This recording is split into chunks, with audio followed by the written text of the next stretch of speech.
साने गुरुजी स्मारकाचे नूतनीकरण व वाहतूक व्यवस्थेच्या सुधारणेसाठी मराठी पत्रकार संघटनेने घेतला पुढाकार।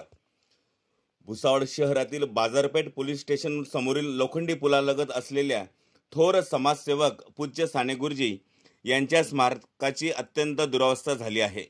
त्याचे तातडीने नूतनीकरण करण्यात यावं आणि वाहतूक व्यवस्थेत सुधारणा होण्यासाठी मराठी पत्रकार संघटनेनं आता पुढाकार घेऊन प्रांताधिकारी जितेंद्र पाटील यांना निवेदन सादर केलं।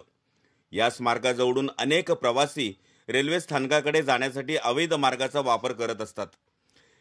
हे लोक थेट स्मारकावरून पाय ठेवून विटंबना करीत स्टेशनकडे दररोज जा ये करीत असतात। त्यामुळे स्मारकाची विटंबना होत आहे, असे निवेदनात नमूद करण्यात आले आहे। स्मारकाचं संरक्षण आणि संवर्धन करणं अत्यंत आवश्यक आहे। अवैध मार्ग त्वरित बंद करण्यात यावा अशी संघटनेची मागणी आहे। तसेच लोखंडी पुलासमोर वाहतूक पोलिसांसाठी पूर्वी नगरपालिकेच्या माध्यमातून सर्कल तयार करण्यात आले होते, मात्र सद्यस्थितीत त्या ठिकाणी पोलिसांना उभे राहण्यासाठी कोणतीही सोय उपलब्ध नाही।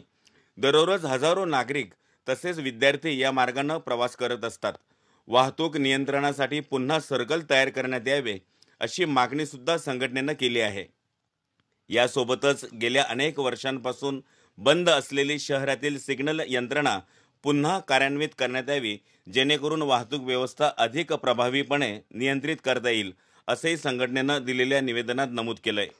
मार्गदर्शनासाठी आणि संबंधित समस्या लवकरात लवकर निकाली काढण्यात याव्या यासाठी मराठी पत्रकार संघटनेने प्रांताधिकाऱ्यांकडे विनंती केली आहे। या प्रसंगी तालुकाध्यक्ष संतोष शेलोडे, कमलेश चौधरी, विनोद गोरथे, आकाश ढाके, वसीम शेख, मनोहर लोणे, सुरेश महाले आदी उपस्थित होते। खानदेश लाईव्ह करिता संतोष शेलोडेसह मी तुषार वाघुर्दे।